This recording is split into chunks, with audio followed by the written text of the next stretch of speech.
Hey everyone, this is Brad Kaye. I'm a partner here at Merrill Family Law. Clients are always asking me, how can I get my divorce done quicker? How can I get it done cheaper?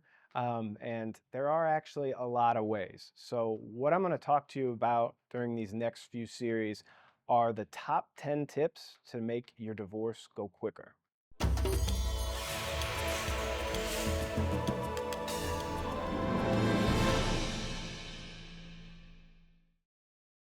Number one, do your research when finding your divorce attorney. It's great if you can get personal referrals, but sometimes, let's say, for example, your aunt who was divorced 20 years ago, maybe her divorce attorney has now moved on to a different firm that practices different than they did when your aunt had them as their attorney, or maybe the facts of her case were completely different than yours. Um, it always helps to do your homework and talk to as many attorneys as possible to make sure you're getting one that gels with you and that you know is going to be the right fit. Number two, avoid surprise filings whenever possible. Look, I know this isn't always going to be an attainable goal. Sometimes you have to get right out of the house and file for your protection. And of course, that's fine. But sometimes just having the conversation with your spouse that a divorce is imminent can really help control everyone's emotions and speed up the process from the onset. Number three, know your goals. This goes without saying, but a lot of times people don't really think about it before they file. Yes, you want a divorce, but how do you want it to go? Do you want to try to keep the house? Do you want to try to keep your retirement? These are important things to think about right away and let your attorney know so they can guide you on the right path and protect your interests. Number four, know what a parenting schedule might look like. This is another thing that people often don't think about. But if you're able to sit down and talk with your soon to be ex, try to figure out what a parenting schedule might look like. Now, you don't have to have everything down to the exact day, but if you have at least a general idea of how parenting time might work with you and your spouse, you're going to be ahead of the game.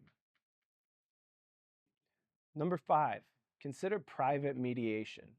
Now, if you're unable to reach an agreement regarding your children, as far as decision making or a parenting time schedule might go, the court's going to order you to attend mediation. No one says anything. You're just going to go with a free mediator that probably doesn't have a lot of experience. So you should tell your attorney that you'd like to consider private mediation. What this is it's a process that you can do with your attorney where you usually seek out another family law attorney or retired judge in the field that has a lot of experience in dealing with issues that are probably similar to yours. Now, granted, this will cost you as opposed to free mediation, but you pay for what you get. Also, if you find someone that you like and you're able to harbor a deal regarding your kids, you might want to use them for financial settlement as well, and then it'll create a seamless process right into that. Also, don't forget, even if you don't have kids, you can still try private mediation. It's a cost up front, but a lot of times it can save you a lot of time on your divorce. Number six, follow your discovery deadlines. Every divorce, you're going to have to fill out a financial affidavit and exchange financial statements. There's no way around this. Don't be the guy or girl that thinks that they can get divorced without the other side not knowing anything about their financial situation. In order to negotiate, you have to have a complete picture of what your assets are. So when you're asked to complete a financial statement or tender bank records, get it out on time. If not, it's only going to slow things down. Number seven, don't fight over personal property. Over the years, I've had clients spend thousands of dollars fighting over hundreds of dollars. It's not the place or the time to spend attorney's fees and time fighting over dated furniture or a TV that's 20 years old. If you are able to learn to let go of personal property, you're going to thank yourself in the long run. Number eight, follow court orders. Judges all over will say a court order is just that, an order. It's not a suggestion. So if there's something requiring you specifically to do something in an order, do it and make sure you do it on time. If you don't, the other side can file for sanctions against you, which can not only delay your case further, but require you to contribute towards your spouse's attorney's fees. Number 9, don't try to get out of paying support when you know inevitably you're going to have to end up paying support.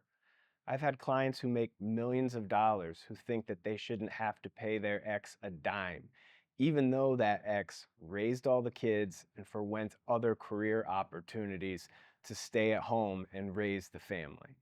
If the income discrepancy is that big, you're gonna have to pay the other side some sort of support, whether it be in maintenance or child support.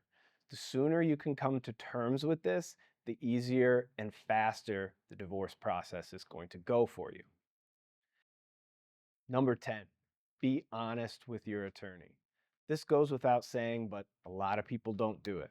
No matter what the situation, whether it be your financial situation changing or you forgetting to disclose an account, let your attorney know as soon as possible. Attorneys hate surprises, and to avoid any last minute filings or shifts in settlement strategy, it's best that you keep a clear line of communication with your attorney always. Like anything in life, communication is key. Thanks for watching, everyone. If you have any questions whatsoever, my name is Brad Kaye. I'm a partner at Merrill Family Law. You can reach me at the number or web address at the bottom of the screen. Thanks again.